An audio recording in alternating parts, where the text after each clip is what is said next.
bisa mengambil tempat dan juga men-silentkan HP kita selama ibadah berlangsung supaya kita bisa hikmat dalam mendengarkan firman dan juga pujian yang akan kita angkat untuk Tuhan. Mari kita siapkan hati kita dan kita tundukkan kepala dan berdoa. Terpujilah Engkau Tuhan Allah yang kami sembah dalam nama anak Engkau Yesus Kristus. Terima kasih Tuhan, Kau memberikan kami satu hari lagi untuk kami bisa beribadah, berkumpul di tempat ini Tuhan, sebagai satu keluarga untuk memuji dan memuliakan Engkau Tuhan. Terima kasih Bapak untuk masa selama 2 jam ke depan Tuhan. Kami bisa bersama-sama sebagai satu tubuh Engkau Tuhan. Dan kiranya Tuhan setiap pujian yang akan kami angkat Tuhan, itu akan keluar dari hati kami Tuhan. Setiap firman Tuhan yang akan kami dengarkan Tuhan, kami siap Tuhan untuk menjadikan hati kami seperti tanah yang gembur Tuhan, untuk menghasilkan buah-buah yang luar biasa daripada Engkau Tuhan. Kiranya ketika kami keluar dari tempat ini Tuhan, kami bisa terus Tuhan menghasilkan buah-buah pertobatan melalui firman yang akan kami dengar Tuhan. Melihat dan mendengarkan bagaimana begitu luar biasa baiknya Engkau dalam hidup kami Tuhan. Sertai Bapa dari awal hingga akhir nanti Tuhan. Dan kami mau menyerahkan semua ibadah kami ini Tuhan, for the glory of your name. In Jesus' name we pray. Amen.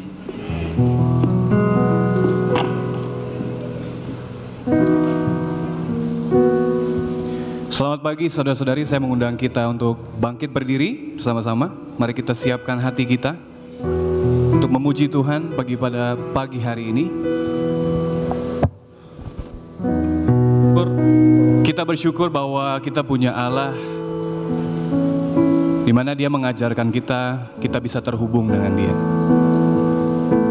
Kita punya Allah yang Dia adalah pribadi yang mau terkoneksi dengan kita.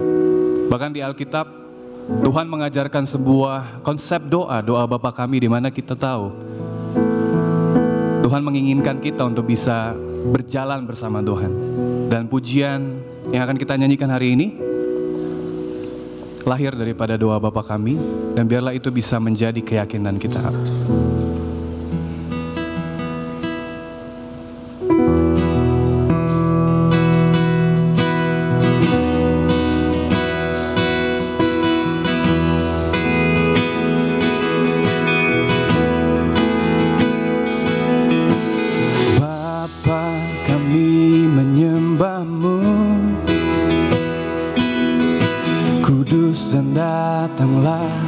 Kerajaanmu,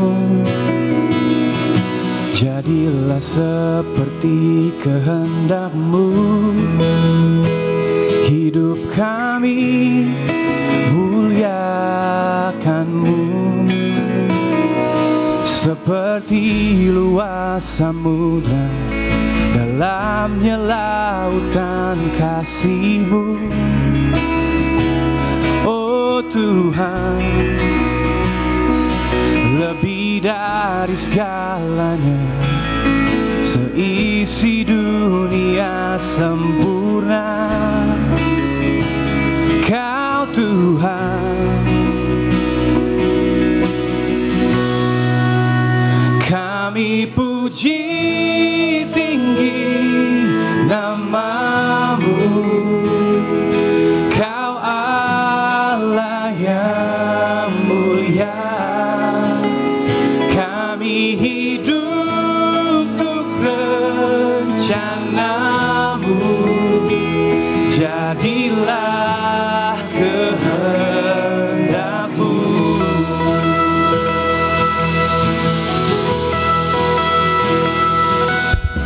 Lewati banyak badai berlalu, kepadamu kami berseru. Berkat kasih karunia-Mu, hidup kami hanya bagi-Mu. Seperti luas samudra, dalamnya lautan kasih-Mu. Oh Tuhan, lebih dari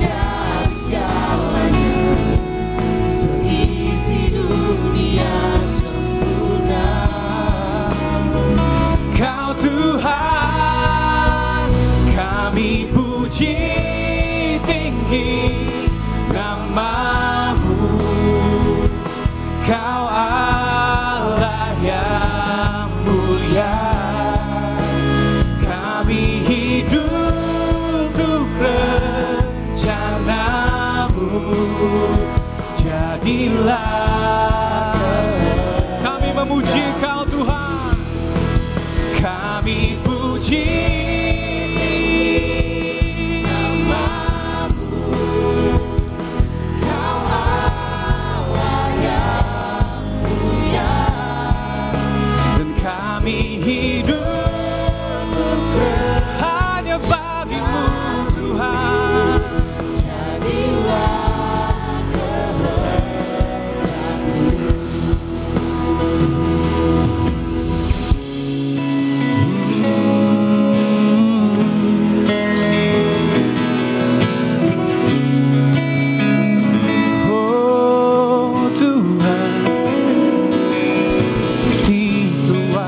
samudra, dalamnya lautan. Oh, oh Tuhan, lebih dari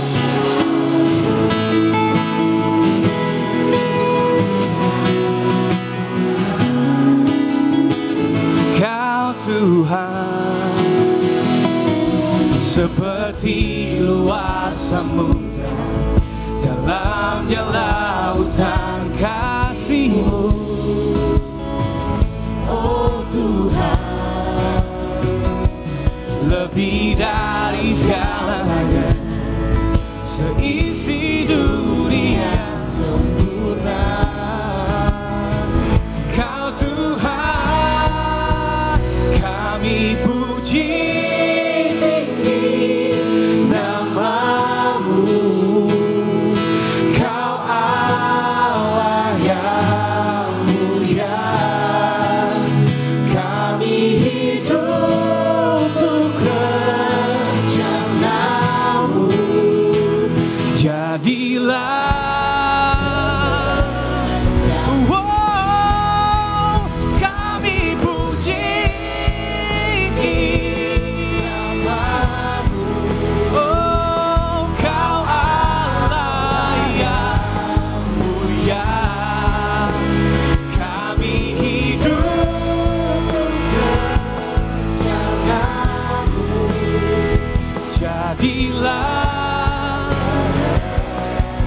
kehendak-Mu,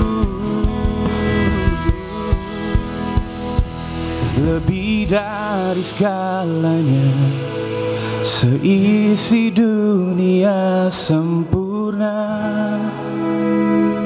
Kau Tuhan,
Yesus.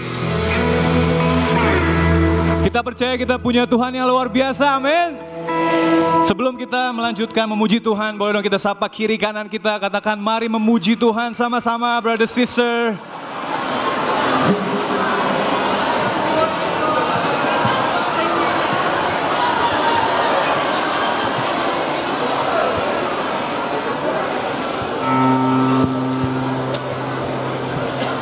Minimal 15 orang. Pasti belum 15 orang ya. Sambil kita sapa kiri kanan kita, mari kita memuji Tuhan sama-sama. Come on. There is no one like Jesus, amen. Clap your hands.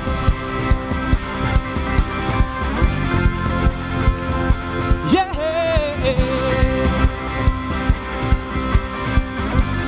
Ikuti pujian ini ya. Sing Yahweh, Yahweh, Yahweh, Yahweh. Holy is your name. I don't wanna take it in vain. Sing Yahweh, Yahweh, Yahweh, Yahweh. Holy is your name. I don't wanna take it in vain. Yang bersyukur mari tepuk tangan sama-sama.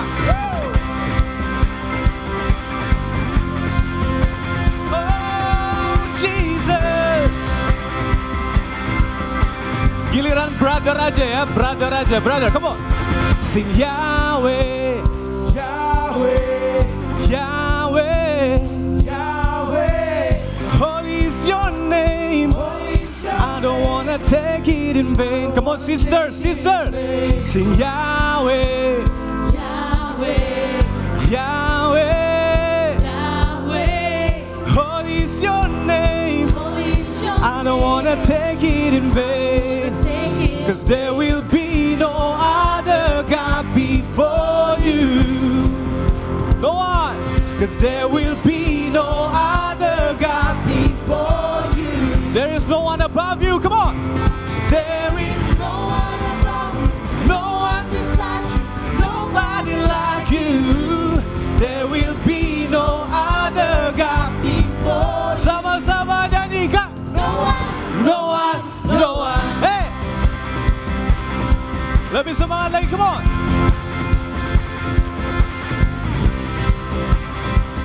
Yang berasa muda, mari kita nyanyikan Yahweh ya, yang berasa muda. Sing Yahweh, Yahweh. Yang berasa muda, Yahweh, Yahweh. Holy is your name. I don't wanna take it in vain. Yang sudah merasa lebih dewasa, sing Yahweh, Yahweh, Yahweh. Sing holy is your name. I don't wanna take it in vain. There will be no other God before you. Come on, sit down. 'Cause there will be no other God before you. There is no one above you, and there is no one above you. No one beside you. Nobody like you. There will be no other God before you. Sing no one. No one. No one. No one. Amen. Sekarang giliran kita nyanyikan ini dengan iman kita. Say no one ya.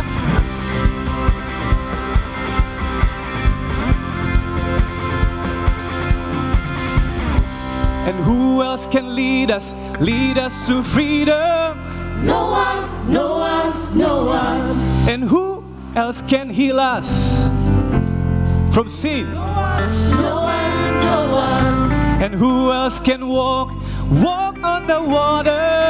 No one, no one, no one. And who else can answer by fire? No one, no one, no one, no one. And who else can break down the tallest of giants? No one, no one, no one. And who else can silence the roar of the lion? No one, no one. And who else is worthy of worship? No one, no one. One more time. And who else is worthy of worship? No one, nowhere. No one, nowhere. more time. No one nowhere. Nobody like you. Sing nobody like you. Nobody like you. Sing no one nowhere. No one nowhere. No one nowhere. No one nowhere. Say. No one nowhere. Come on. No one nowhere. No one nowhere. Sing nobody. Sing nobody like you. Nobody. You. Sing no one nowhere. No one nowhere. Giliran jemaat aja. No one nowhere. No one no. No one nowhere. Come on. Sing no one. No one nowhere. Nobody, nobody. Nobody like you. Nobody. Nobody like you. Sing no one nowhere. No one nowhere. Amen. Siapa yang percaya hari ini harinya Tuhan? Siapa yang percaya Senin sampai Sabtu, Minggu juga harinya Tuhan? Amin. Ada satu pujian waktu kita kecil, hari ini. Ingat ya? Siapa yang mau nyanyi lagu itu? We will sing This is the day for the Lord. Come on! Clap your hands. Kita akan menyambut firman Tuhan. Because all day is the day. This is the day, come on. This is the day that the Lord has made, that the Lord has made. I will rejoice, and be glad in it. Say, glad in it. This is the day that the Lord has made. I will rejoice, and be glad in it. This is the day. This is the day that the Lord. Come on, clap your hands. Say one more time. This is the day. This is the day. That the Lord has. We will rejoice. I will rejoice and be glad in it. Glad in it. This is the day. I will rejoice. And be glad. Come on. This is the day. This is the day that the Lord has made. Hari ini adalah harinya Tuhan, amen. Jemaat sama-sama katakan hari ini. Hari ini. Come on. Hari ini harinya Tuhan. Hey. Mari kita bersuka. Mari kita bersukaria, bersukaria. Hari ini harinya Tuhan. Mari kita bersukaria. No matter what happened hari ini. Hey, hari ini harinya Tuhan. Hari ini come on, bersukaria hari ini, setiap hari Tuhan. Cepat saja, come on. Hari ini, hari. Let's go. Hey, hari ini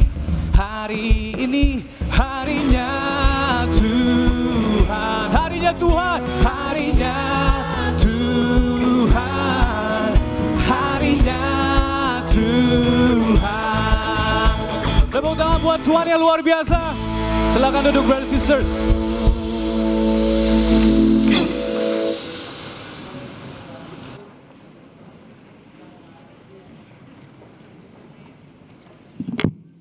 Selamat pagi Bapak Ibu saudara sekalian, selamat hari Minggu. Ya, saya mau mengucapkan selamat datang bagi kita yang mungkin baru pertama kali, kedua kali. Selamat datang, selamat beribadah di Gereja Kristus di Indonesia. Dan satu sukacita kita bisa beribadah bersama-sama. Mari kita terima kasih kepada song ministry kita yang telah memimpin kita untuk bisa memuji Tuhan dengan menyanyikan lagu-lagu zaman kita sekolah minggu dulu. Tidak apa-apa, oke? Saya nggak tahu kenapa dia memilih lagu sebelum berkhotbah supaya mengingatkan kepada saya bahwa bro, kamu sudah dulu anak kecil maksudnya. Oke, mari kita tunduk kepala dan kita berdoa. Tuhan Bapa yang baik, terima kasih untuk kebaikan Engkau. Atas semua hal yang terjadi dalam kehidupan kami mengucap syukur. Dan Tuhan senantiasa bisa bagi orang percaya merasakan, melihat, memahami akan cara kerja Engkau di dalam kehidupan kami. Bapa di surga, kami juga percaya bahwa semakin kami bertumbuh dalam usia kami jadi bisa memahami akan arti kehidupan. Kami jadi lebih dewasa, kami lebih bisa punya wisdom untuk menilai, melihat dan mempertimbangkan segala satunya. Tetapi di balik semua itu Tuhan, kami tahu wisdom yang sempurna adalah berasal daripada firman Engkau. Biarlah kami terus bisa bertumbuh dalam pengenalan kami akan firman Engkau.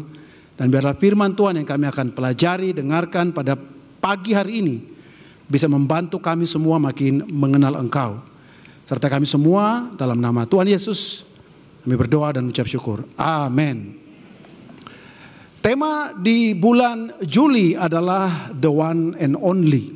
Dan diambil dari kitab Keluaran pasal yang ke-34 ayat yang ke-14. Demikian bunyi firman Tuhan.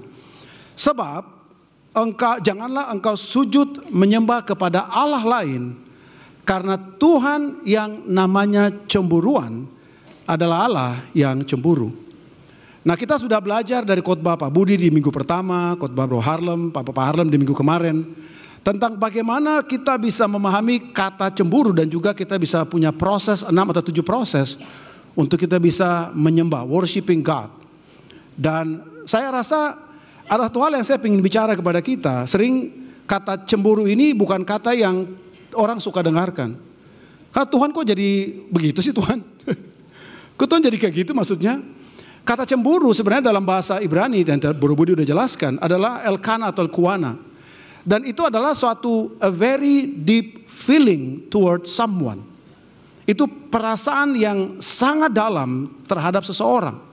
Itu bukan perasaan baperan, tetapi perasaan cinta yang begitu dalam terhadap seseorang sampai orang itu rela untuk bahkan bertarung, duel untuk membela kehormatan daripada orang dia sayang itu. Itu pengertian asli daripada cemburu itu.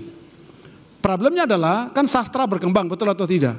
Bahasa yang kita kenal 2000 years ago atau 3000 years ago itu menjadi beda pengertiannya di masa sekarang.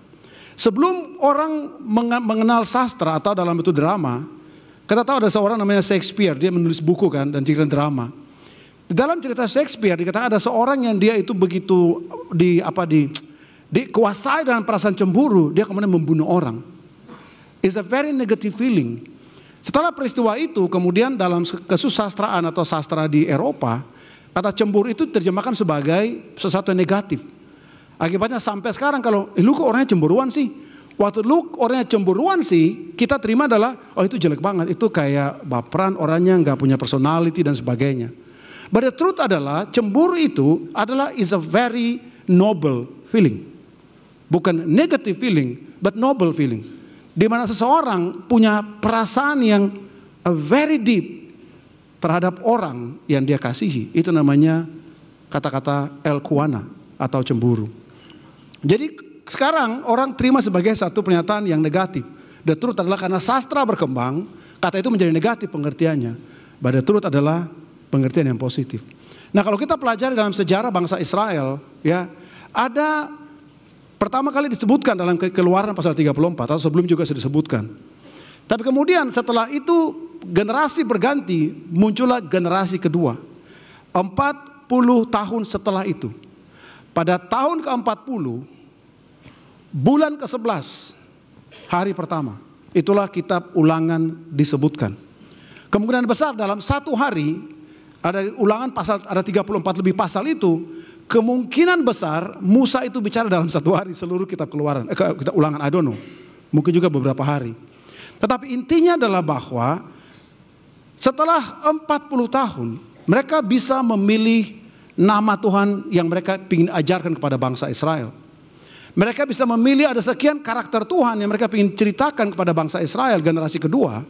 Tapi kalau kita perhatikan di Ulangan pasal 4, Ulangan pasal 5, Ulangan pasal 6, pernyataan Tuhan yang adalah cemburu itu disebutkan beberapa kali. Allah yang cemburu, Ulangan 4, 23-24, Ulangan pasal 6, sama dikatakan Allah yang cemburu. Nah, kalau kita mengerti itu sebenarnya kita bacanya begini. Allah yang sangat dalam memiliki perasaan terhadap kamu. Sebenarnya terjemahannya betul kan? Tapi kan kita tidak boleh menginterpretasi satu bahasa, kita ganti dalam pengertian. Nanti dibilang, Alkitab dirubah oleh orang. Yang benar adalah Allah yang memiliki perasaan yang sangat dalam terhadap kamu. Kemudian Musa menjelang dia hand it over, tongkat kepemimpinan kepada Joshua, dia juga echoing the same thing. Dikatakan Allah yang dibangkitkan perasaan cemburunya oleh berhala. Jadi perasaan sayang dia kepada bangsa Israel terganggu, itu maksudnya, karena mereka menyembah Allah yang lain. Joshua 70 tahun setelah peristiwa yang Keluaran itu disebutkan, 70 tahun. Generasi ketiga. Joshua boleh mendeskripsikan Allah yang penuh dengan kemenangan. Karena kita tahu seluruh hidup dia setelah masuk tanah perjanjian dipenuhi dengan victory. Dia bisa gambarkan Allah yang penuh dengan kemenangan. Tapi ini adalah deskripsi Joshua 70 tahun generasi ketiga. Dikatakan begini. Tetapi Joshua berkata kepada bangsa itu, Joshua 24 ayat 19. Tidakkah kamu sanggup beribadah kepada Tuhan? Sebab dialah Allah yang kudus, dialah Allah yang cemburu. Jadi bayangkan ya, dia bisa punya a lot of things to describe untuk menggambarkan siapa Tuhan. Dia memilih, salah satunya digambarkan adalah Allah yang cemburu. Sebenarnya yang tadi saya bilang, kita harus buang kata negatif itu, karena pengertian kita negatif. Kalau kita baca dalam interpretasi, dikatakan begini, sebab dialah Allah yang kudus. Dialah Allah yang memiliki perasaan yang sangat dalam terhadap kamu. Itu interpretasinya. Cemburu itu negatif dalam konteks sekarang. But the true meaning adalah a very deep feeling. Nah, mengapa ini diucapkan berulang-ulang dari generasi pertama, generasi kedua, generasi ketiga. Let's go back to kejadian Keluaran pasal 32. For us to understand mengapa bisa begitu. Why itu disebutkan berulang-ulang generasi pertama, kedua, dan ketiga. Dan bahkan sampai sekarang harus masih terus berkumandang. Keluaran 32 ayat 4-5 dikatakan begini. Diterimanya itu dari tangan mereka, dibentuknya dengan pahat, dan dibuatnya daripadanya anak lembu tuangan. Kemudian berkatalah mereka, hai Israel, inilah Allahmu yang telah menuntun engkau keluar dari tanah Mesir. Bro Harlam sudah cerita tentang peristiwa ini dalam khotbah dia minggu lalu. Kita tahu bahwa tidak ada intensi yang jelek daripada bangsa ini. Mereka membuat patung karena mereka bingung, siapa memimpin kita? Karena Musa sudah pergi dan sepertinya nggak ada tanda-tanda. Dan mereka bingung ini siapa? Dan kalau mereka ada usulan, let's build the image of God. Ketika Harun melihat itu, didirikannya lah mesbah di depan anak lembu itu. Berserulah Harun katanya, besok hari raya bagi Tuhan. Dan dia sebutkan besok hari raya bagi Yahweh. Karena Tuhannya huruf besar semuanya. Jadi dia menyebut patung itu Yahweh. Dia tidak bentuk image yang berbeda. Nah, orang tanya, banyak ahli teologi berkata bahwa ketika bangsa Israel membangun lembu jantan itu, patung lembu itu, Mereka ambil image daripada dewa orang Mesir. Mereka bawa dewa orang Mesir ke mereka. The truth adalah begini, kalau kita pelajari arkeologi, orang Mesir tidak menyembah image daripada hewan. Orang Mesir menyembah the living animal. They worship the living animal. Bukan gambaran atau patung daripada animal itu. Maka tidak ada gambaran lembu dalam sistem pertuhanan orang Mesir zaman dahulu. Karena yang mereka worship adalah bukan the image of lembu, tetapi the living animal yang mereka worship. Jadi dari mana bangsa Israel punya idea, let's build God dalam bentuk lembu emas itu? How come they get the idea? Karena arkeologi bilang enggak begitu, dan I don't know apakah they have the answer, tapi ini adalah penggalian saya pribadi. Ini kesimpulan saya dari apa yang saya pelajari. This is my conclusion. Kalau ada sudah pernah buat begitu berarti mungkin saya belum baca bukunya. But this is my conclusion. Dalam sistem abjad orang Yahudi ada namanya filosofi. Filosofi itu berarti adalah dia very deep meaning daripada sesuatu. Mereka katakan dalam bentuk filosofi. Kata pertama dari sistem abjad orang Yahudi adalah alif. Alif itu berarti adalah the leader. Tapi karena gambarnya adalah kepala tanduk daripada lembu, makanya disebutkan sebagai kekuatan. So the strong leader adalah siapa? Dan masalah mereka lagi cari apa? Mereka cari the strong leader yang mimpin kita keluar di tanah Mesir. Dari filosofi the strong leader, mereka pikir keluarlah aktualnya, realitinya adalah lembu emas, patung lembu emas. Jadi patung lembu emas bukan bangsa Israel jahat kepada Tuhan. Bukan mereka mau memberontak kepada Tuhan. Tetapi itulah interpretasi mereka dari gambaran Tuhan yang dijelaskan oleh nenek moyang mereka. Mereka terima dia adalah the strong leader. Dan the strong leader adalah alif. Dan alif pada masa itu digambarkan sebagai kepala daripada lembu dengan tanduknya. Jadi karena itu kemudian mereka bangun itu out of their dedication. Itu merupakan bagian daripada dedikasi mereka kepada Tuhan. Jadi bangsa Israel mereka membangun lembu itu menurut saya adalah mereka membuat patung lembu emas karena mereka salah memahami pemikiran atau filosofi dari sistem mereka tentang Yahweh. Tuhan adalah yang awal, the leader, yang pemimpin, yang kuat. Dan kata alif dalam filosofi abjad mereka mewakili ide pemikiran itu. Lembu adalah bentuk nyata dari kesalahpahaman ideologi dan filosofi mereka dalam bentuk reality. Jadi kenapa mereka bikin lembu? Karena mereka try to picture God. Mereka coba untuk menggambarkan Tuhan dalam pemahaman filosofi mereka. Dan kabar buruknya adalah the same thing happen today. Kata pengkhotbah yang terjadi dulu dan sekarang dan masa datang semua sama aja. Seperti kita bilang ini hari Senin, Selasa, Minggu. Kenapa kita bilang hari itu kasih nama? Kan hari tetap sama. Tidak ada hari Minggu sama Senin beda mataharinya, semua sama aja. So there is nothing new under the sun. Jadi kalau pada zaman dahulu mereka meng-create their own God, apa kesempatan hari ini orang tidak ciptakan gambaran Tuhan menurut ide mereka. So pelajaran saya hari ini adalah modern day created God. Tuhan ciptaan pada zaman modern ini. Nah saya tahu khotbahnya lumayan karena buku tentang Tuhan bisa tebalnya ribuan halaman, 100-an halaman. So sabar dengan saya berusaha untuk membuat lebih sederhana supaya kita bisa memahami. Dan bukan pengetahuan, sekali lagi orang bilang, wah bro pengetahuan, enggak. Ngerti maksudnya? Ada banyak orang yang mereka butuh ini. Problem daripada kekristenan adalah orang gak mau baca. That's our problem. Ditanya siapa Tuhan bagi kamu, orang gak bisa jelaskan.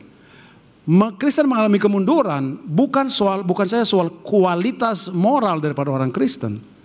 Tetapi lebih daripada itu, kekristenan mengalami kemunduran karena kualitas intelektual orang Kristen menggambarkan, menjelaskan Alkitab itu seperti seharusnya. That is the problem. Jadi kalau hari ini bahannya agak berat, please bear with me. Sabar dengan saya. Ada 3 created God yang diciptakan pada zaman modern ini menurut saya. Yang pertama adalah ideological God, di mana Tuhan itu universal. Jadi setiap orang boleh creating their own God. We call it religion. Yang kedua adalah traditional God, di mana saya terima dari orang tua saya tidak perlu mempertanyakan, pokoknya pasti benar saja. Tuhan adalah Tuhan yang istilahnya ikutin tradisi. Ya udah berarti saya ikutin aja. Dan waktu saya bilang tradisi bukan cultural tapi biblical church tradition. Yang ketiga yang lagi happening adalah material God. Kenapa Tuhan digambarkan sebagai materi? Sebab Allah itu roh, betul kan? Tidak mungkin seseorang bisa menyenangkan roh dengan menggunakan materi. Gak mungkin. Seperti perasaan cinta itu yang sesungguhnya tidak bisa kamu puaskan dengan materi, betul atau tidak? Emang ada di sini kalau dikasih hadiah emas langsung, wah gila kamu cinta banget sama saya, kan enggak, kecuali dia shallow banget memahami cinta. Tapi kalau dia very deep understand tentang kasih atau cinta, maka barang atau benda atau materi tidak bisa menyenangkan dirinya. Sama seperti Tuhan, Allah itu roh, materi tidak bisa menyenangkan dirinya. Mari nanti kita akan belajar. So 3 modern created God, ideological God, traditional God, dan material God. Oke? So yang pertama adalah ideological. Kenapa? Kenapa ideologi? Karena muncul daripada wisdom manusia. Muncul daripada pengalaman manusia dan dia ciptakan Tuhan itu. Muncul daripada istilahnya proses pencaharian dia akan arti kehidupan atau arti kebahagiaan. Kemudian dikembangkan menjadi keagamaan atau digambarkan menjadi Tuhan. Seperti cerita tadi, dari filosofi becomes reality. Oke? Mari kita buka Yudas pasal yang pertama, ayat 4 sampai ayat yang kelima. Yudas pasal pertama ayat 4 sampai 5. Dikatakan begini. Dikatakan sebab ternyata ada orang tertentu yang telah masuk, menyusup di tengah-tengah kamu, yaitu supaya itu orang-orang yang telah lama ditentukan untuk dihukum. Mereka adalah orang-orang fasik yang menyalahgunakan kasih karunia Allah kita untuk melampiaskan hawa nafsu mereka, dan yang menyangkal satu-satunya penguasa dan Tuhan kita Yesus Kristus. Satu-satunya penguasa dan satu-satunya Tuhan. Coba kita pikir, Alkitab berkata bahwa Allah itu satu, tidak boleh ada Tuhan selain Allah. Dan dikatakan Yesus adalah satu-satunya penguasa dan satu-satunya Tuhan. Tapi ada juga orang yang mengajarkan bahwa, dan lagi terkenal sekarang di Facebook, di TikTok, di Instagram, YouTube, bahwa Jesus is not the Savior. Yesus bukan penyelamat, Yahweh itu penyelamat. Lumayan. Oke. Dan orangnya ikut juga banyak. How can we describe orang bisa berkata begitu sementara firman Tuhan secara convincing bilang darahku menyelamatkan, whatever teologi yang dia pakai. Tapi orang bisa begitu. Dan kalau kita baca dikatakan yang menyangkal Yesus sebagai satu-satunya Tuhan dan penguasa. Tetapi sekalipun kamu telah mengetahui semuanya itu dan tidak meragukannya lagi, aku ingin mengingatkan kamu bahwa memang Tuhan, sekali lagi ya, Tuhan siapa? Tuhan itu adalah siapa di sini? Yesus maksudnya. Karena kalimat di atas bilang adalah satu-satunya Tuhan. Jadi berarti tidak mungkin Tuhan yang lain di sini ya. Kecuali Tuhan yang ketiga, Tuhan yang keempat. Menyelamatkan umatnya dari tanah Mesir, namun sekali lagi membinasakan mereka yang tidak percaya. Jadi kalau Yesus digambarkan satu-satunya Tuhan dan dia juga yang menyelamatkan dari Mesir, apa beda dia dengan Yahweh kalau begitu? Bukankah dia adalah Yahweh? Bukankah dia adalah Tuhan? Dan berkali-kali Alkitab secara meyakinkan menyebutkan dia adalah Tuhan. Tapi modern day created religion akan membilang bahwa oh enggak, dia bukan Tuhan. Dia adalah seseorang yang ditinggikan posisinya, tapi dia is not God himself. Dia adalah istilahnya nabi yang diciptakan lebih tinggi jabatannya, but he's not God himself. More than they created. Bahkan kalau kita tahu bahwa bahkan menolak bahkan Tuhan itu secara pribadi. Kekristenan juga muncul seperti begitu.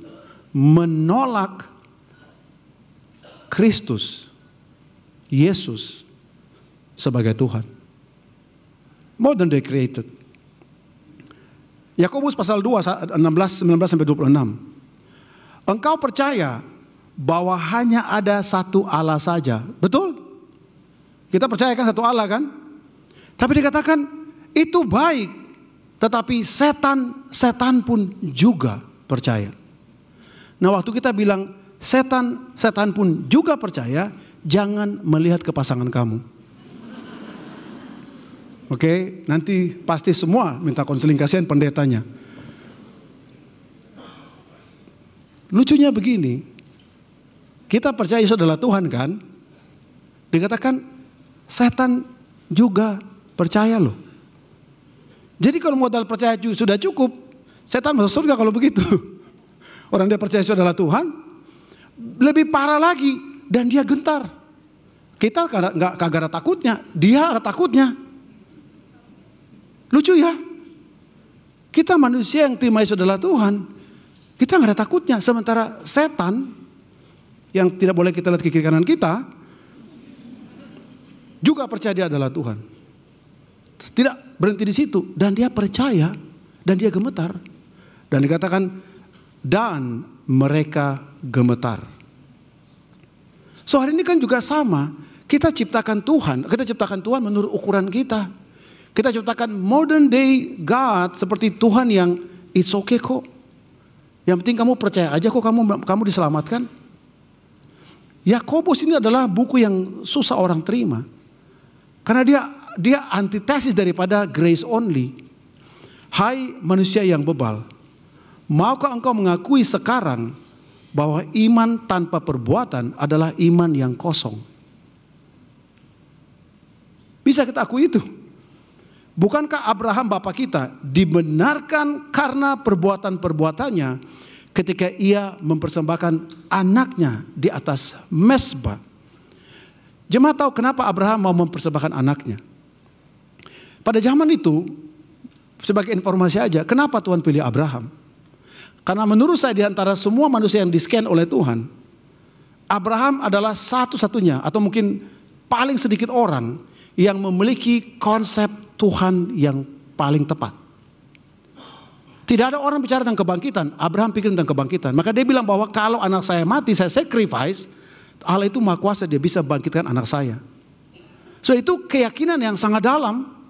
So dia melakukan itu. Kamu lihat bahwa iman bekerja sama dengan perbuatan-perbuatan, dan oleh perbuatan-perbuatan itu iman menjadi sempurna. Sedih sekali kalau kita sudah jadi murid Tuhan, kita do nothing dalam kehidupan spiritual kita. Bagi kita sudah jadi murid kan kita tahu kita punya calling masing-masing kan. Kita dipanggil untuk menjadi murid Tuhan. Kita dipanggil untuk hidup kudus. Kita dipanggil untuk bisa memuliakan Tuhan. Kita dipanggil untuk bisa memberitakan kebaikan Tuhan. Kita dipanggil untuk melayani Tuhan. Kita punya semua calling yang kita punya sebagai murid Tuhan. Sedih sekali kalau kita datang ke gereja selama tahun-tahun kita hanya duduk kemudian kita pulang. Kita tidak kontribusi apa-apa bagi gereja, bagi Tuhan maksud saya. Kan sangat menyedihkan. Sementara kita tahu bahwa iman itu bekerja sama dengan perbuatan. Nah, bukan berarti gara-gara perbuatan kita jadi benar, tapi konsep pemikiran Abraham itulah yang membuat dia dibenarkan. Dengan jalan demikian genaplah nas yang mengatakan, lalu percayalah Abraham kepada Allah, maka Allah memperhitungkan hal itu kepadanya sebagai righteousness. Kebenaran bukan the truth, bukan pengetahuan di sini, tetapi Allah Tuhan menghitung Abraham jadi righteous depan mata dia karena konsep imannya itu benar. Konsep percayanya itu benar. Konsep Tuhannya itu benar. Makanya dia rela melakukan apa saja yang Tuhan mau dia lakukan. Karena konsep pikiran tentang Tuhan itu benar. Tapi sekarang kan manusia buat. Tuhan menjadi sangat permisif sekali kan. It's okay kok. Yang penting kamu percaya Yesus kamu selamat kok. Yang penting kamu mengaku dia sebagai Tuhan Juru Selamat, kamu selamat kok. Memang betul ada begitu dalam Alkitab. Tapi itu bukan satu-satunya pernyataan keselamatan dalam Alkitab. Makanya dia bilang, kalau orang yang sudah tidak mau terima, ya tidak mau terima aja. Whatever the doctrine yang dia buat. Demikian juga Rahab, pelacur itu. Coba kita bayangkan ya, kalau kita sudah bertobat 100 tahun lalu. Dan kemudian kita punya history itu ada oleh anak cucu kita. Kemudian si pendeta berkhotbah menyebutkan nama orang itu. Lihat si ini, si pelacur itu. What do you think about bagaimana perasaan anak cucunya? Tetapi kenapa Rahab ditempel kata pelacur itu disebutkan? Untuk menunjukkan bahwa dia pun diselamatkan dengan perbuatan dia. Dikatakan bahwa dibenarkan karena perbuatan-perbuatannya ketika ia menyembunyikan. Mengapa dia hiding orang itu? Bukan financial gain. Karena dia tahu bahwa ini pasti umat Tuhan yang benar. If I help this person, Tuhannya pasti akan tolong saya. Itu keyakinannya. Makanya dikatakan konsep Tuhannya yang benar membuat dia melakukan tindakan berdasarkan pemikiran yang benar. Lalu menolong mereka lolos melalui jalan yang lain. Dikatakan sebab seperti tubuh tanpa roh adalah mati, demikian jugalah iman tanpa perbuatan-perbuatan. Dia ulang sekali lagi, iman tanpa bukan perbuatan singular, tapi plural. Perbuatan adalah mati.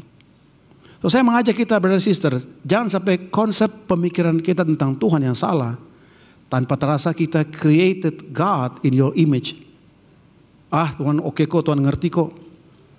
Tuhan kan mengasihi, dia ngerti gua kok, dia pasti ngerti kok. It's not like that. Benarkah seperti begitu dalam firman Tuhan? Dan ini mengajak kita semuanya brother sister bapak ibu saudara sekalian, to questioning what is it pemikiran kita tentang siapa Tuhan itu. Jangan-jangan kita menjadi bagian atau kita membentuk Tuhan menurut pemikiran kita sendiri. That is why kita tidak melakukan seperti yang Alkitab maksudkan. Yang kedua adalah traditional God. Ini juga adalah Tuhan yang dipercaya bahwa apapun yang tradisi gereja ajarkan itu adalah kebenaran. I don't have to question that. Itu pasti kebenaran. Bahkan jalan keselamatan yang disusun oleh gereja menurut tradisinya, we accept sebagai salvation. Coba kita lihat di dalam Markus pasal 7.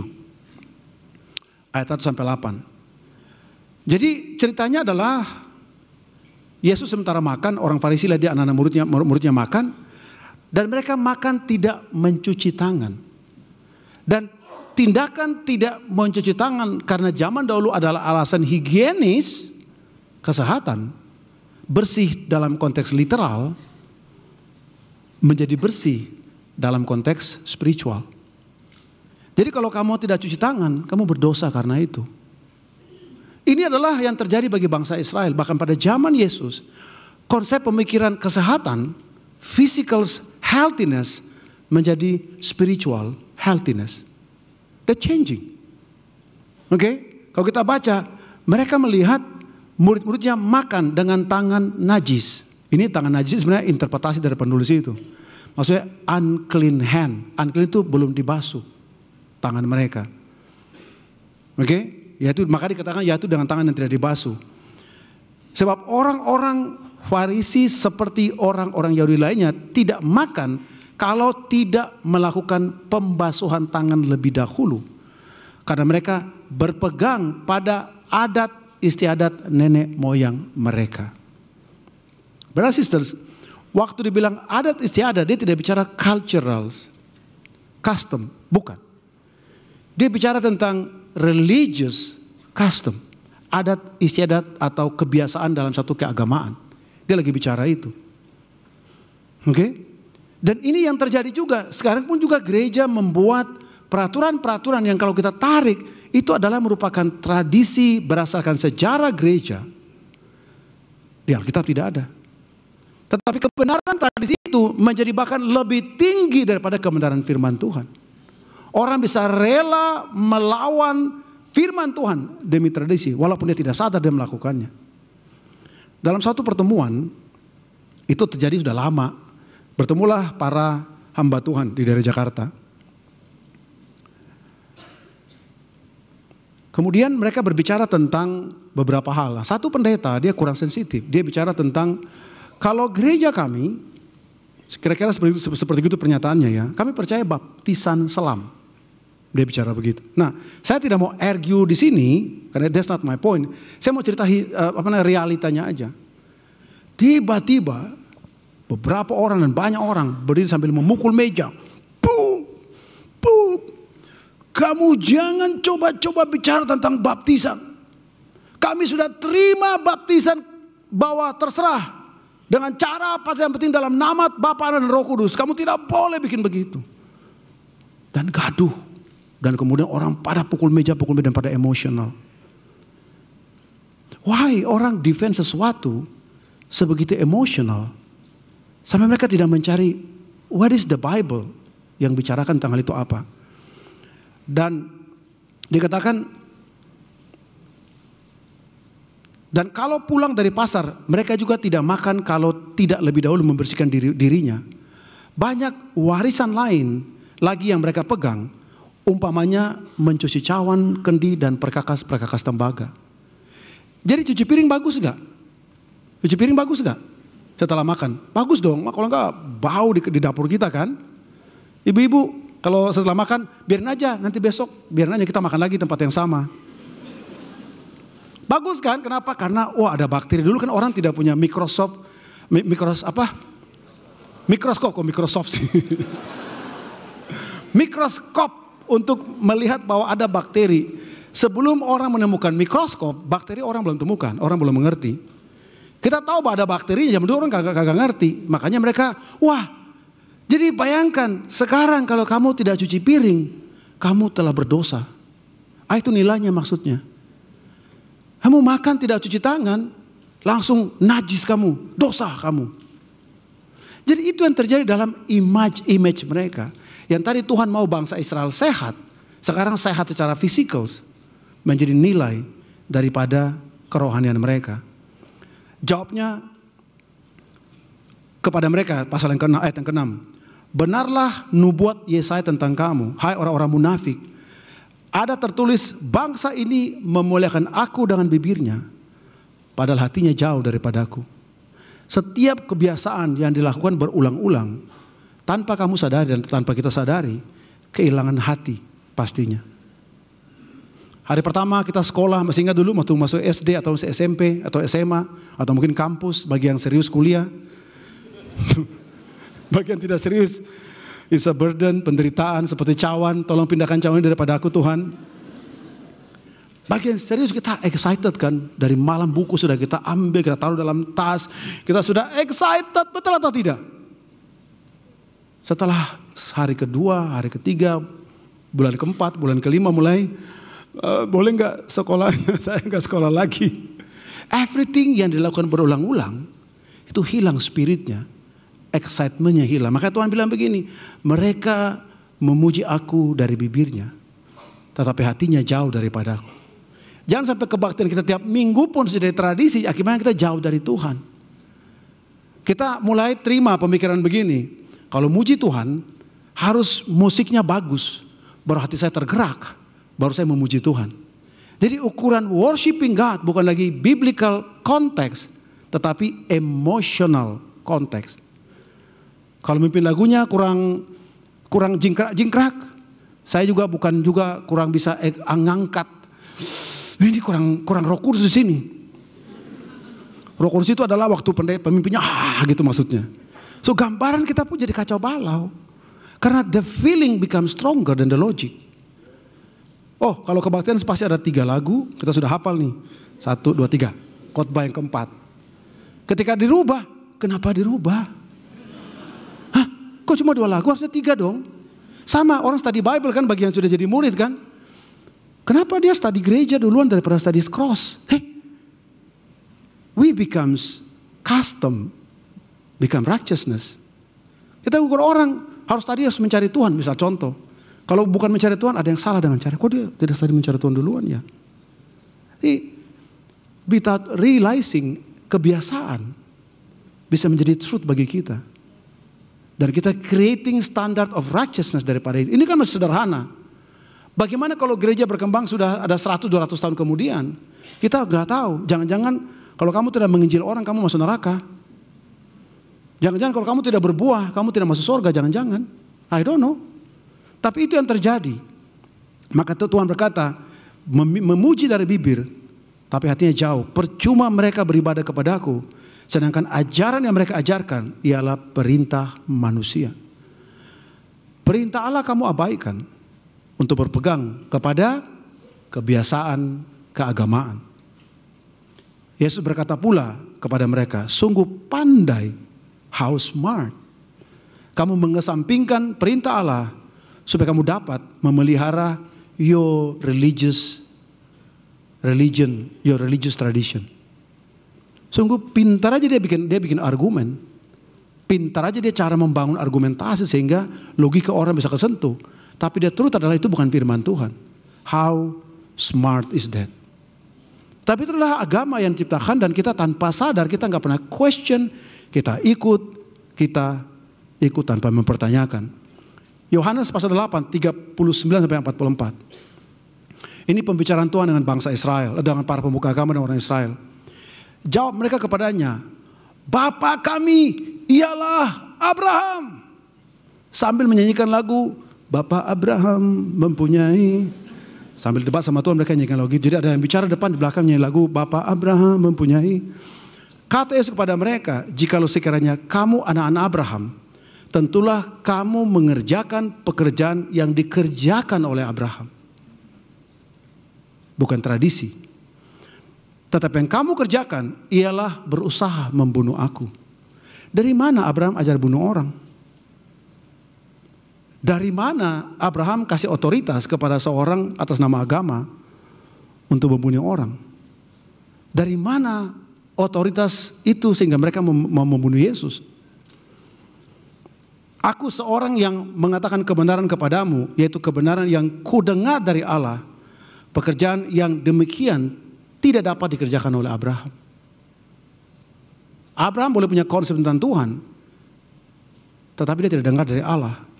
Kamu mengerjakan pekerjaan bapamu sendiri. Jawab mereka, kami tidak dilarikan dari zina. Bapa kami satu, yaitu Allah. Sekarang ganti. Tadi Bapak Abraham, sekarang Allah, sekarang Bapak mereka.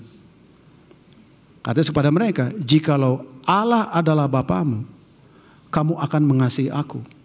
Sebab aku keluar dan datang dari Allah, dan aku datang bukan atas kehendakku sendiri, melainkan Dialah yang mengutus aku. Apakah sebabnya kamu tidak mengerti my language? Don't you understand my language? Sebab kamu tidak dapat menangkap firmanku. Mengapa firman Tuhan susah dimengerti? Iblislah yang menjadi bapamu sejak semula. Jadi kalau kita baca ini sebenarnya without realizing, jangan-jangan bapak daripada tradisi adalah iblis, jangan-jangan. Saya tidak menuduh siapa-siapa. Saya bilang jangan-jangan makanya. So be very careful brother sister hari ini. Kita ikutin firman Tuhan Alkitab atau kita ikuti tradisi gereja. Okay? What do you follow? Is it the right doctrine atau not the right doctrine? Saya mau tinggalkan kepada kita. Karena kita nggak bisa bicara elaborate lebih banyak karena takutnya nanti bisa bersinggungan dan macam-macam. Tetapi who do you follow and what do you follow? Siapa Tuhan yang kamu ikutin? Jangan-jangan bukan Tuhan Yesus, tapi Tuhan yang Bapaknya tadi kata Tuhan kepada bangsa Israel itu. Karena yang diikuti bukan lagi kebenaran firman Tuhan, tapi tradisi tanpa kita mempertanyakan kebenaran firman Tuhan. Yang ketiga, yang menarik adalah material God. Oke, masih semangat ya? Ya, semoga masih kuat dan tahan kepada saya. Karena memang agak berat. Ini buku dibuatnya bisa 1000-an halaman. But saya coba bikin dalam 30-40 menit. Yudas pasal 1 ayat 19 sampai 12. Tetapi penghulu malaikat, yaitu namanya Mikael, ketika dalam suatu perselisihan bertengkar dengan iblis mengenai mayat Musa, malaikat, penghulu malaikat tidak berani menghakimi iblis. Dia bilang, kiranya Tuhan menghardik kamu. May the Lord rebuke you. Oke? Malaikat saja sama iblis dia nggak berani marah. Dia bilang, semoga Tuhan menegur kamu. Sekarang semua dalam khotbah-khotbah iblis yang salah semua sekarang. Kita semua begini karena pekerjaan iblis. Bukan, itu masalahnya sendiri. Tapi sekarang iblis yang, gila gue salah lagi. Dia lagi tenang-tenang. Makanya kalau kita ketemu iblis sudah habis, sudah putus lidahnya. Karena disebut dengan sia-sia. Kan kata orang kan kalau namanya disebutkan gigit lidah kan. Kamu gigit lidah berarti namamu disebut orang kan. Jadi kalau ketemu iblis sudah habis lidahnya. Karena gigit lagi. Karena pendeta kalau khotbah, iblis gigit lagi dia. Kaget. Siapa lagi nama gue lagi disebutkan. Itu iblis yang menjawab semuanya. Nama gue lagi yang salah terus. Jadi bahkan malaikat pun penghulu, the leader of the angel, masih berkata, kiranya Tuhan menghardik kamu. Oke? Akan tetapi mereka menghujat segala sesuatu yang tidak mereka ketahui. Dan justru apa yang mereka ketahui dengan nalurinya seperti binatang yang tidak berakal, itulah yang mengakibatkan kebinasaan mereka. So God created by naluri, not lagi firman Tuhan. Dan kemudian dalam cerita ini, Judas, bukan Judas Iskariot, ini Judas saudara Yesus. Dia mengambil contoh 3 tokoh, Kain dan Abel, cerita Kain dan Abel, cerita daripada Bileam, dan cerita daripada Korah. Let's see, maksudnya apa daripada ketiga cerita itu. Pertama Kain dan Abel. Dulu sekolah minggu waktu kita tanya guru, jadi kenapa anak-anak, kenapa Tuhan lebih senang dengan persembahan daripada Habel? Karena Habel memberi dengan sepenuh ngantuk maksudnya mereka. Ngantuk. Sepenuh hati. Jadi si Kain tidak sepenuh hati. That's what we teach kan, betul? Kalau itu terjadi, kita bilang, wah gila Tuhan baperan banget. Jadi kalau gue nggak pakai hati, dia marah sama gue. Ini kebenarannya. Saya kasih tahu, ketika Adam dan Hawa jatuh dalam dosa, ada satu hewan yang disacrifice untuk dosa mereka, karena upah dosa dalam maut. Ada namanya replacement atau substitusi. Ada pembunuhan pertama kali dalam Alkitab terjadi dalam kitab Kejadian, dan Tuhan sendiri yang melakukan. Tuhan menyembelih hewan dan kulitnya dikasih menjadi pakaian daripada Adam dan Hawa. That's the first sacrifice. Dan mereka mengerti bahwa every sin, setiap dosa itu harus ada yang disacrifice sebagai substitusinya. Dan Adam, saya sangat percaya, dia mengajarkan kepada anak-anaknya tentang arti daripada sacrifice.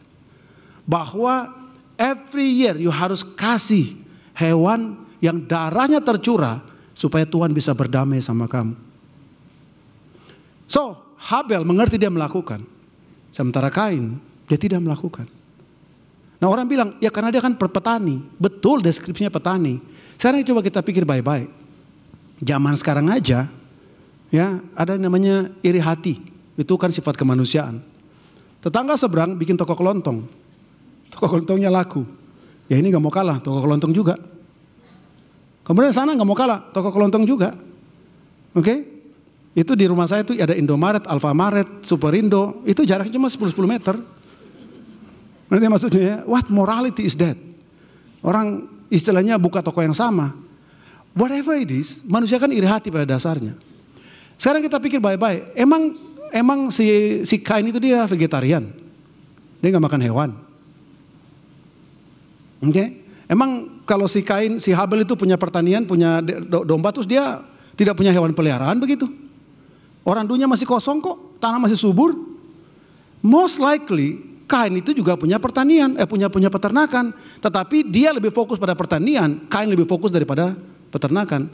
Emang Habel nggak makan sayur-sayuran, dia cuma makan daging tiap hari. Betul kan?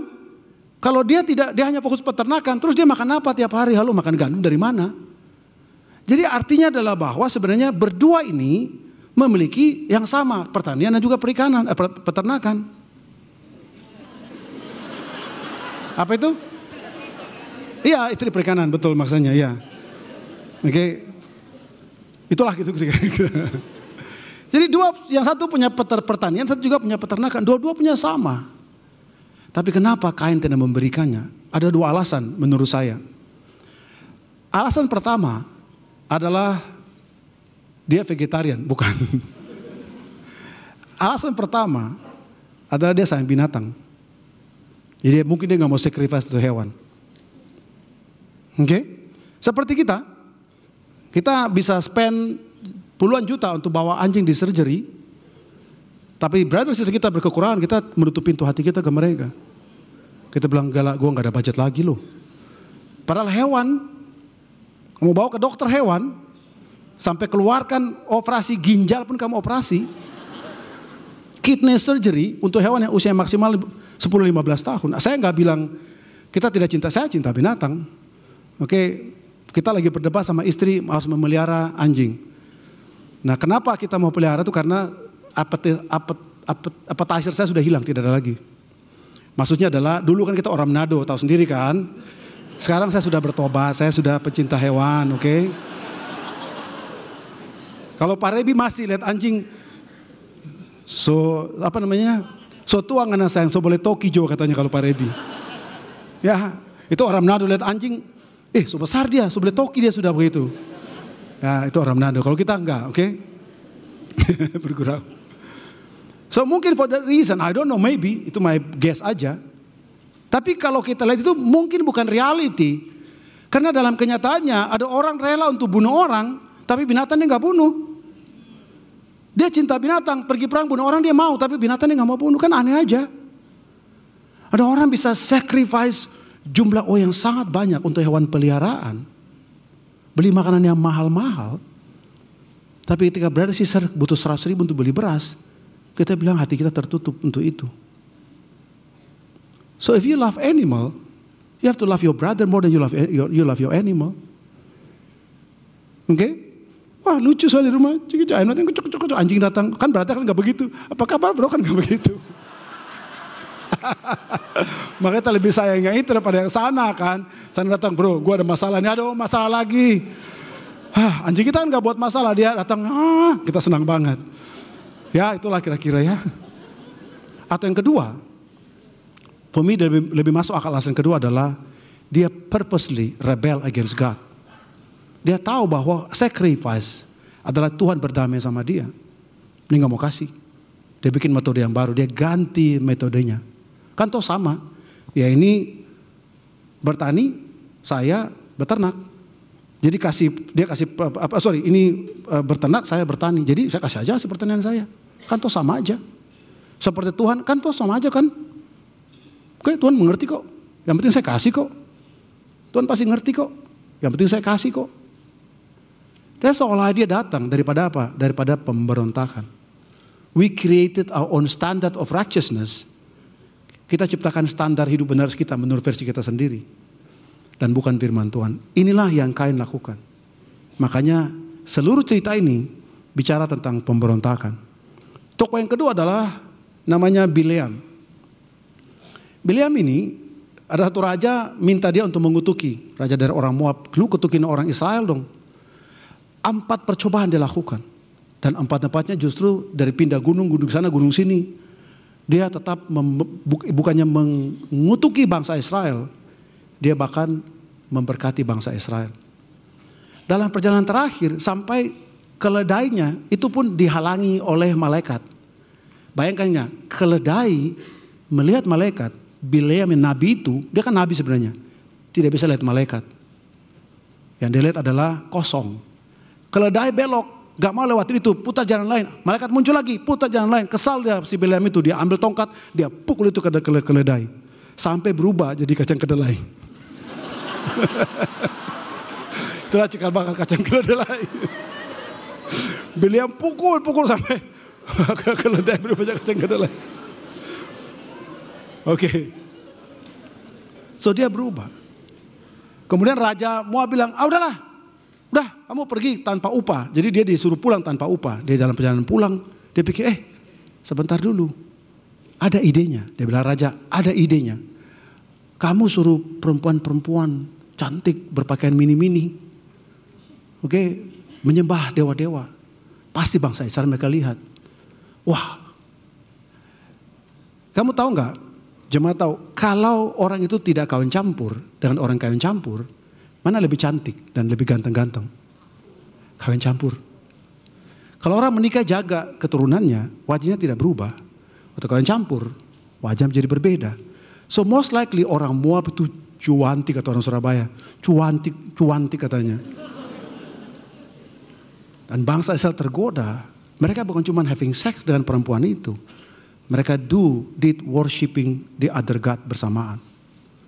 Hasilnya 24.000 orang mati karena itu. Siapa idenya? Bileam. Dari mana idenya? Karena uang. So hari ini money juga bisa becomes materi yang penting di dalam orang menyampaikan tentang Tuhan itu. Kemarin kita sepenta sama satu couple dan sisternya bilang begini. Mereka akhirnya memutuskan keluar dari gereja pada waktu itu dan mereka bahkan tidak ke gereja adalah begini. Gila, pendetanya khotbah, ini kata dia. Hari ini kalau kamu masih miskin, berarti kamu masih belum setia dalam memberi kepada Tuhan.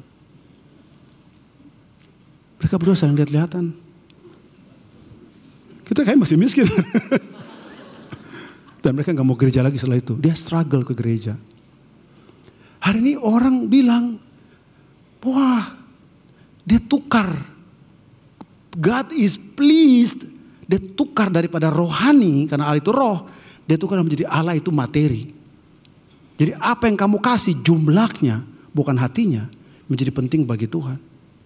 So Allah menjadi very materialistik sekali. Ada seorang pendeta. Dia berkata begini. When I was sitting at the plane, I was with a bunch of ungodly people. Saya dengan sekumpulan orang tidak benar hidupnya dalam pesawat. Suddenly Jesus speak through me. Saya tidak perlu sebutin namanya. Kamu itu traveling dengan ungodly people. Why? You can be effective. Dengan cara apa? You buy your own private jet. And Jesus spoke to me. Dan dia sebutin namanya. Frankie, you need to have a private jet. Jemaatnya 60-70% orang susah. They donated sampai dia punya 2 private jet. Because God speak to me. God is so materialistis. Dan lucunya orang percaya Tuhan yang begitu. When you are desperate, putus asa, Tuhan model gitu yang kamu mau. Tapi kalau kita mau betul-betul cari Tuhan, there is not God. It is not God. Itu adalah material God yang diciptakan oleh manusia. Terakhir adalah Korah, adalah the leader yang dia kumpulin orang. Dia bilang, gantiin Musa. I'm wiser than him. I am smarter than him. Dan dia mau rebel against Tuhan dengan mengganti leadership. Tiga-tiganya rebellious. Semua materialistic God yang kita ciptakan sebenarnya merupakan akar daripada your own rebellion terhadap Tuhan. Pemberontakan kamu secara pribadi terhadap Tuhan. That is why you created the material God. Ini God yang hanya untuk gue bisa ngajar apa yang gue tahu. Supaya saya punya power dan saya punya kekuasaan. Hari ini kalimat yang sama daripada Keluaran 34. Ayat yang ke-14. Janganlah engkau sujud menyembah Allah lain. Karena dia adalah Allah yang cemburu. Namanya pun juga cemburu. Itu still echoing sampai hari ini. Harusnya terus berkumandang sampai saat ini. Karena dunia masih terus menciptakan image Tuhan menurut versi mereka. Kita percaya bahwa Tuhan itu tidak ideological. Bukan berdasarkan filosofi kita ciptakan Tuhan. Tapi Tuhan dari firman Tuhan. Kita percaya bahwa Tuhan itu bukan tradisional, karena what judge you and me bukan tradisi tapi firman Tuhan. Kita percaya Tuhan bukan material, karena firman Tuhan adalah berbau spiritual. God is not material, God is spirit. Dan kita tolak eksistensi daripada pengajaran dunia, karena kita percaya hanya kita menyembah Kristus sebagai Tuhan dan Juru Selamat kita sesuai dengan kitab suci. Tuhan memberkati kita semuanya. Amin. Mari kita berdoa. Mari kita berdoa. Tuhan Bapa di surga, terima kasih untuk kebaikan Engkau. Terima kasih untuk firman Engkau. Lebih dari itu Tuhan, ajari kami untuk kami rooted akan firman Engkau. Dan kami betul-betul memiliki very strong and deep conviction about you, tentang Engkau Allah kami yang kami sembah dan kami muliakan. There is no other God, because you love us so deeply, sampai kami betul-betul hanya bisa bersyukur memiliki Allah seperti Engkau melalui Tuhan kami Yesus Kristus. Haleluya. Amin. Mari kita berikan tepuk tangan sekali lagi untuk Bung Frankie. Saya benar-benar bersyukur hari ini kita bisa belajar sesuatu yang perlu preparationnya lama ya. Tadi Bung Frankie sendiri bilang ini mencoba untuk mensummarize hasil daripada pelajaran dan buku menjadi satu khotbah itu gak mudah. Dan kita bisa diperkaya sekali lagi menjadi Kristen yang hari ini bisa punya satu kualitas intelektual juga, bukan hanya moral saja. Dan tadi kata-kata itu di awal bikin saya jadi mikir ya, benar juga ya, seberapa sering hari ini kita fokus juga mengenal Tuhan dengan belajar tentang firman Tuhan dengan benar itu semakin dalam lagi.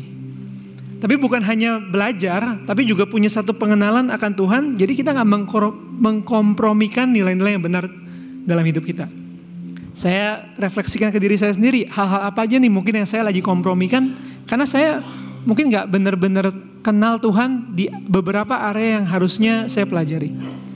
Berikutnya saya juga belajar bagaimana sepertinya kita bisa kadang-kadang menciptakan kebenaran kita sendiri, dan akhirnya bisa menghakimi orang sebelum kita ambil waktu, renungin lagi dan lihat kira-kira kalau firman Tuhan itu bicaranya apa ya. Seringkali ada perdebatan atau enggak konflik-konflik terjadi, padahal sebenarnya kita bisa sama-sama duduk tenang, kita baca Alkitab, kita cari orang yang bisa bantu kita untuk mengenal firman Tuhan lebih dalam lagi. Tapi terutama saya lihat apakah kita masih melihat Alkitab as the truth, atau kita mulai ngelihat doktrin atau ideologi daripada mungkin ajaran-ajaran tradisi gereja sebagai kebenaran. Dan yang terakhir, saya belajar lagi bahwa sikap rebellious itu adalah menggantikan kebenaran. Itu yang membuat saya jadi lebih pengen belajar lebih dalam lagi tentang kebenaran Tuhan. Hal-hal yang sifatnya rohani bisa orang gantikan hari dengan materi. Saya punya istri yang punya banyak hewan peliharaan. Saya bersyukur dia masih mencintai saya ya dibanding hewan-hewan saya. Tapi saya sedih tadi kalau saya dengar Bung Frankie, saya jadi kebayang emang ada hari ini orang-orang yang mungkin lebih sayang binatang daripada manusia. Ya kita nggak bisa mendonasikan apa yang kita punya untuk bantu satu sama lain, tapi kalau untuk peliharaan kita bisa banyak kita keluarkan. Itu saya sedih banget sebenarnya. Saya bersyukur hari ini sekali lagi kita bisa berikan tepuk tangan. Saya juga mau mengundang satu orang brother hari ini, brother saya Randy dari kampus ministry yang akan share juga bagaimana salib Kristus menjadi mengisi makna dalam hidup dia hari ini.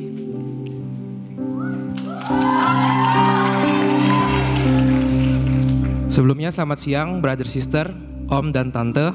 Perkenalkan saya Randy dari Jakarta Kampus Misteri. Izinkan saya pada hari ini untuk sharing pengalaman saya bersama Kristus. Sedikit latar belakang saya.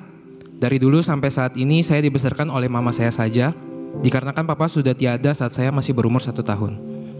Meskipun begitu, saya tidak pernah merasakan kesepian karena mama selalu menjaga dan mendidik saya dengan baik. Ya, walau dengan cara yang keras seperti klasikal Asian parents pada umumnya. Dan bersyukurnya walau ditinggal papa dari kecil, saya dapat menemukan sosok papa di dalam Tuhan, sehingga dari kecil saya sangat-sangat aktif di ministry, mulai dari pelayanan musik di setiap minggunya, memimpin jemaat remaja pemuda, baik di gereja sendiri dan bahkan sampai sejauh barat pada saat itu. Namun karena hanya dibesarkan oleh mama saja, membuat saya memiliki karakter yang selalu bergantung dengan diri saya dan keras terhadap diri sendiri, bahkan cenderung sombong, sehingga terkadang pelayanan-pelayanan tersebut menjadi ajang pembuktian saya saja. Membaca firman hanya untuk menunjukkan kerohanian saya. Memimpin dan bermain musik juga bukan lagi karena rasa syukur saya ke Tuhan, melainkan untuk menunjukkan kehebatan saya.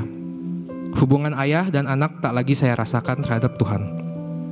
Beruntung di tahun 2019, saya bertemu dengan atasan saya yang memperkenalkan saya dengan study Bible dan komunitas rohani yang membantu saya untuk punya hubungan yang dekat sama Tuhan. Halo Bunda Helen dari Merit Selatan. Akhirnya di tahun tersebut saya juga memutuskan untuk hidup menjadi Kristen yang sejati atau hidup sebagai murid Yesus. Menghidupi hidup sebagai Kristen sejati tentu saja bukan hal yang mudah. Seringkali saya menjadi pribadi yang fake, suka juga dengan berpura-pura menjadi baik-baik saja di depan jemaat agar dapat diterima di dalam jemaat. Hingga akhirnya di tahun 2020, pandemi COVID datang dan semua hal harus dilakukan secara online. Tidak terbiasa dengan hal tersebut, membuat saya pelan-pelan kembali jatuh ke dosa-dosa yang lama, dan hal tersebut membuat saya insecure untuk hidup di dalam jemaat. Keadaan itu juga makin diperparah karena karakter saya yang keras terhadap diri sendiri, sehingga sulit bagi saya untuk confess dan seeking help karena takut malu terlihat lemah di depan jemaat. Karena merasa insecure di dalam jemaat, lelah, dan frustasi akan dosa-dosa yang sudah saya buat, saya memutuskan untuk menjauh dari gereja, memutuskan untuk menjadi Kristen yang pasif, bahkan sempat agnostik karena merasa tidak layak untuk hidup menjadi murid. Namun di tahun 2022 itu semua berubah karena satu lagu yang tiba-tiba saya dengar di satu jalan. Judul lagu tersebut adalah Reckless Love. Lagu tersebut menceritakan bagaimana Yesus yang tidak memperdulikan keselamatannya disalib untuk menyelamatkan hidup saya. Seketika saya ingat cerita di mana Yesus tahu betul akhir hidup dia di dunia ini seperti apa. Namun karena love, grace-nya yang begitu besar, dia tetap rela mati di kayu salib untuk hidup saya. Sadar akan hal itu membuat saya bersyukur punya Tuhan yang seperti itu. I think hanya dia, the one and only God, yang memperdulikan keselamatan saya dan tidak memperdulikan keselamatannya dan rela memberikan nyawanya. Grace-nya lebih besar daripada semua dosa yang pernah saya lakukan. Meskipun gak mudah, saya memutuskan untuk kembali hidup menjadi Kristen yang sejati. Dimulai dari berdamai akan insecurity dalam jemaat. Berdamai kalau security hanya bisa didapat ketika saya melihat Tuhan, bukan manusia. Sehingga saat ini saya dengan confidence dapat menceritakan semua kelemahan dan pikiran saya ke brother sister, karena saya tahu saya melakukannya bukan untuk dipandang Tuhan, bukan untuk dipandang, tapi karena Tuhan juga ingin saya untuk selalu dimurnikan agar hubungan saya tidak hilang. Selain itu, berdamai akan diri saya sendiri kalau saya memang orang yang hancur dan penuh dosa, tapi karena saya tahu mercy-Nya Tuhan sangat besar, saya menjadi confidence untuk selalu mencari Dia, meskipun mungkin saya dalam keadaan jatuh dosa. Dengan love-nya Tuhan di kayu salib, saat ini saya mau memberikan hidup saya untuk bisa obey sama Dia. Bulan ini saya juga belajar, worship Tuhan juga harus disertai dengan fear of the Lord.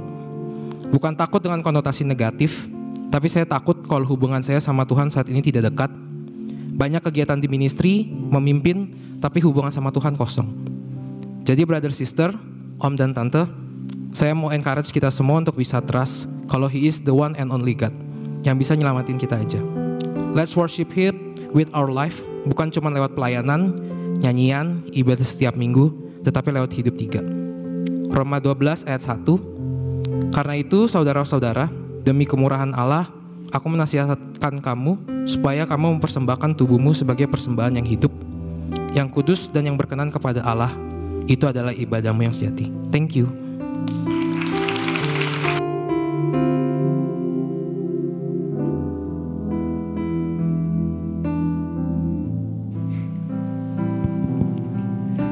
Sambil kita merenungkan arti salib dalam hidup kita masing-masing, Song Ministry akan mengiringi dengan satu pujian Trust in God.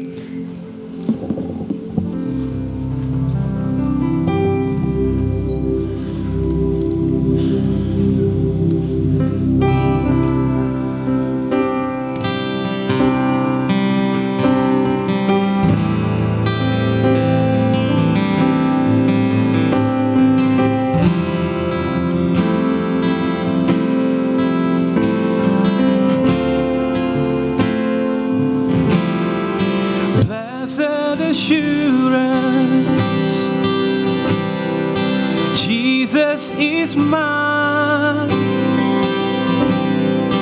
He's been my fourth man in the fire, time after time. Born of His Spirit, washed in His blood, and what He did for me on Calvary, more than enough. I trust in God, my Savior, the one who will never fail. He will never fail.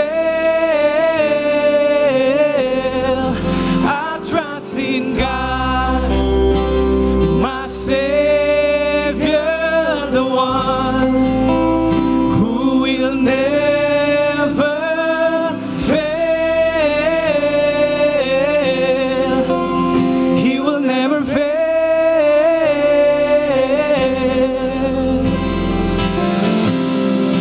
Perfect submission, all is at rest, and I know the author of tomorrow has ordered my steps. So this is my story, and this is my song, praising my risen King and Savior all the day long. Oh, I trust in God, my Savior, the one who will never fail. He will never fail. And I trust in God, my Savior, the one who will never fail. He will never fail.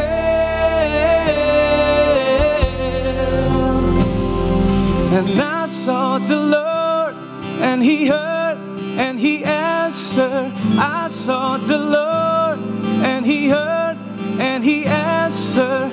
I sought the Lord, and He heard, and He answered. That's why I trust Him. That's why I trust Him. I sought the Lord, and He answered. I sought the Lord, and He heard, and He answered. And I sought the Lord, and He heard, and He answered. That's why I trust Him. That's why I trust Him. I sought the Lord, and He answered. And I sought the Lord, and He heard, and He answered. And I sought the Lord, and He heard, and He answered. And that's why I trust Him. That's why. And I sought the Lord, and He heard, and He answered. I sought the Lord, and He heard, and He answered. And I sought the Lord, and He answered. That's why I trust Him. That's why I trust in God, my Savior, the one who will never fail. He will never fail.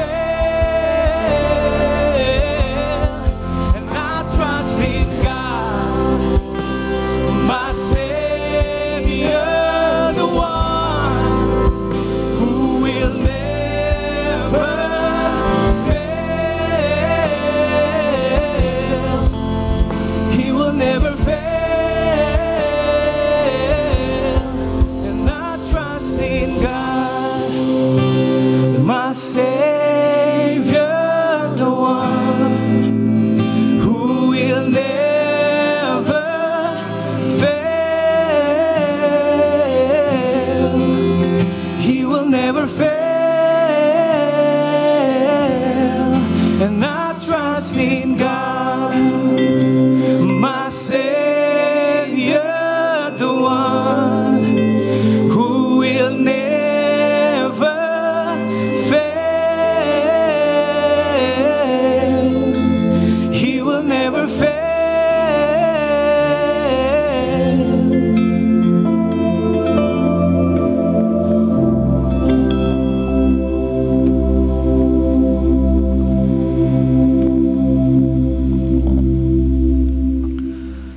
saya bacakan dari 1 Korintus 11 ayat 23 sampai 26 untuk kita mengambil komuni kita.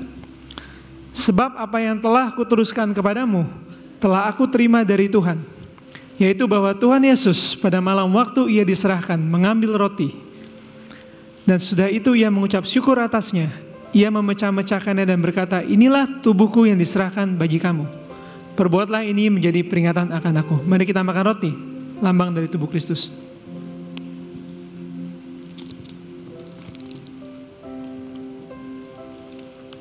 Demikian juga ia mengambil cawan sesudah makan, lalu berkata, cawan ini adalah perjanjian baru yang dimateraikan oleh darahku. Perbuatlah ini setiap kali kamu meminumnya menjadi peringatan akan aku.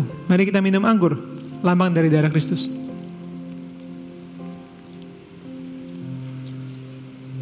Sebab setiap kali kamu makan roti ini dan minum cawan ini, kamu memberitakan kematian Tuhan sampai ia datang. Mari kita satukan hati dan kita berdoa. Tuhan, terima kasih Bapa untuk pengorbanan Engkau Tuhan. Minggu demi minggu Tuhan kita mengembalikan fokus kami Tuhan melihat salib Engkau, pengorbanan Engkau yang begitu besar Tuhan. Dalam Engkau selalu ada jalan keluar Tuhan. Di saat kami terpuruk, di saat kami lagi berasa gak ada harapan Tuhan, selalu Engkau yang berikan itu Tuhan. Tuhan, biarkan hari ini di saat kami melihat grace Engkau Tuhan, itu gak membuat kami jadi mau bermain-main dengan dosa Tuhan, mau kompromi, kita sebut nama Engkau in vain, kita take you for granted Tuhan. Tapi biarkan Tuhan hari ini saat kami melihat grace Engkau Tuhan, kita tahu betapa besar harga yang telah Engkau bayar Tuhan hari ini untuk menebus dosa-dosa kami Tuhan. Biarkan Tuhan bukan hanya perenungan yang kami lakukan setiap minggu Tuhan, tapi salib Engkau punya kuasa Tuhan, punya power yang hari ini mengubah hidup kami, membuat kami Tuhan hari ini mau menjadi orang-orang yang kudus di hadapan Engkau ya Tuhan. Ampuni kami Tuhan atas dosa-dosa kami Tuhan. Biarkan Tuhan hari ini sehingga kami terus-menerus mengenal kebaikan Engkau. Kita bisa mengasihi satu sama lain Tuhan, karena Engkau terlebih dahulu mengasihi kami. Terima kasih Tuhan Yesus. Dalam nama-Mu kami berdoa dan mengucap syukur. Amin. Untuk menutup ibadah kita pada pagi hari ini, saya mau share sedikit announcement. Pertama adalah kita bisa mengembalikan kebaikan Tuhan dengan juga melakukan persembahan melalui QR yang ada di depan, atau bisa transfer ke rekening yang sudah yang ada di depan. Dan juga mungkin untuk beberapa masih ada QR di depan bangku kalian. Dan bagi yang mau menggunakan cash bisa ada envelope atau surat ya yang bisa diminta sama Asher, surat. Berikutnya ada jadwal ibadah kita minggu depan. Saya mau ingatkan lagi, ibadah pertama, ibadah pagi di pukul 8 pagi. Dan juga ibadah siang kita di pukul 10.30. Tapi ada perubahan di bulan Agustus. Setelah 6 bulan ya, kita udah merasakan ini ibadah kedua, ibadah siang. Sebentar lagi kita akan berpindah ke ibadah pagi. Buat yang mungkin sedikit bergumul untuk bangun pagi, kita bisa mulai latihan. Kita bisa mulai kembalikan sleeping habit kita ya untuk bangun pagi. Kecuali teens, jam ministry dan kampus, perubahan akan dilakukan di setiap ministry. Dan yang terakhir, untuk Landscape of Faith. Siapa yang semangat untuk Landscape of Faith? Ini pesertanya kayaknya semangat ya. Akan ada informasi sesi untuk hari ini, untuk yang mau ikut. Bisa datang nanti pukul 12.15 di F1 di ruangan nomor 2. Di saat kalian keluar dari pintu ini bisa ambil lift ke F1 atau mungkin turun 2 lantai.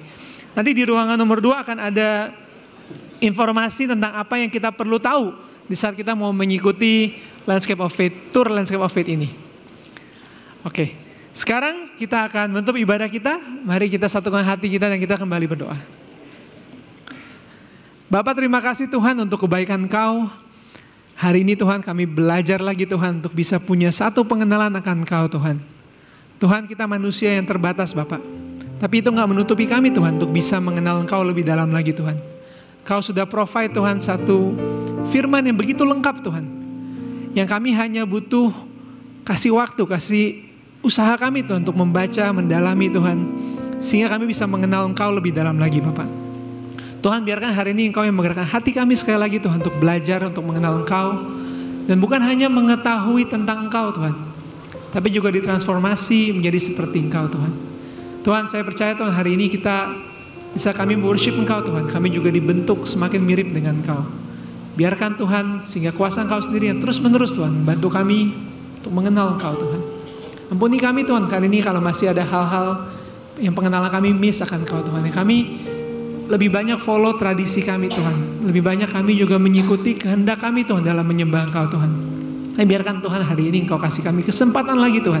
Nah, kami bersyukur Tuhan untuk Pendeta Frankie yang udah bantu kami Tuhan untuk sekali lagi Tuhan bisa merefleksikan hati kami, pikiran kami Tuhan, hidup kami Tuhan akan firman Kau. Tuhan, tuntun kami hari ini, kita mau serahkan hidup kami tangan Kau. Terima kasih untuk ibadah yang Kau berikan. Dan hanya dalam nama Tuhan Yesus Kristus kami berdoa dan mengucap syukur. Amin. Amin. Saudara-saudari, mari kita bangkit berdiri. Yang merasa mendengarkan firman Tuhan hari ini dan terbantu, boleh colek kiri kanannya bilang, ayo jadi pelaku firman Tuhan hari ini. Ayo.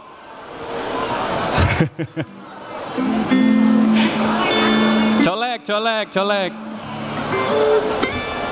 Yang pura-pura diam colek aja gak apa-apa.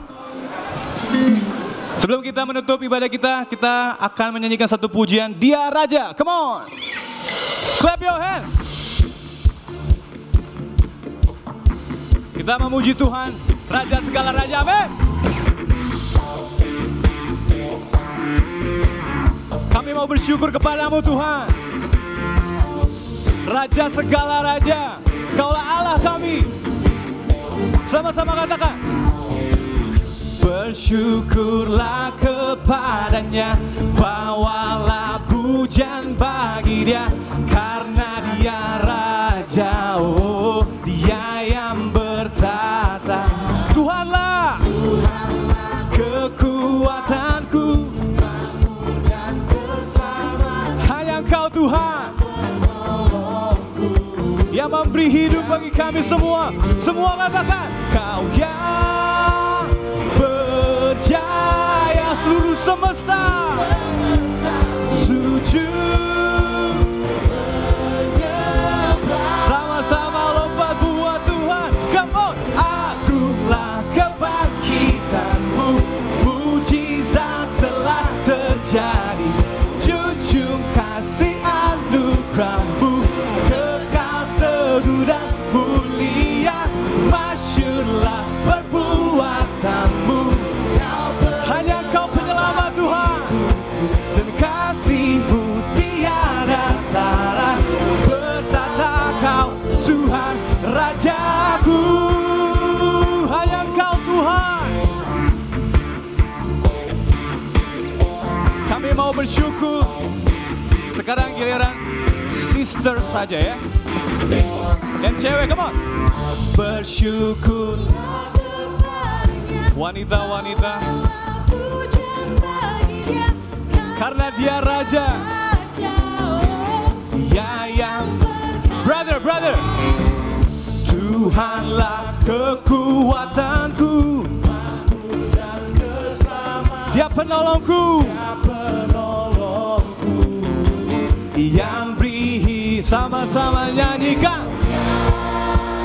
Percaya seluruh semesta sujud menyembah. Akulah Kau Tuhan, kebangkitanmu, mujizat telah terjadi, junjung kasih anugerahmu, kekal. Engkau yang mulia Tuhan, masyurlah perbuatanmu, Kau penyelamat hidup, kasih-Mu tiada tara.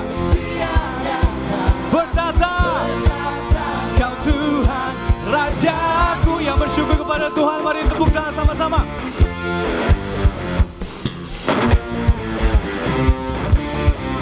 Nyanyikan lirik ini dari hati kita. Jemaat saja ya.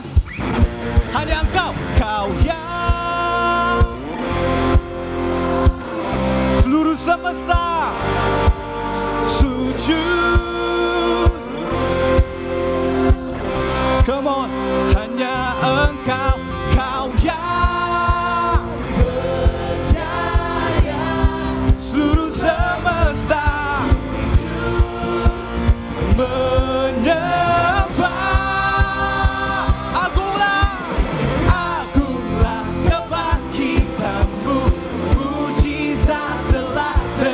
ilahi, junjung kasih anugerah-Mu, kekal teguh dan masyurlah perbuatan-Mu, Kau penyelamat hidup. Kasih-Mu tiada tara Tuhan, betapa Kau Tuhan Rajaku, hanya Kau Tuhan Raja kami. Kemuliaan hanya bagi Tuhan Yesus. Selamat hari Minggu. Tuhan Yesus memberkati kita. Amin. Amin.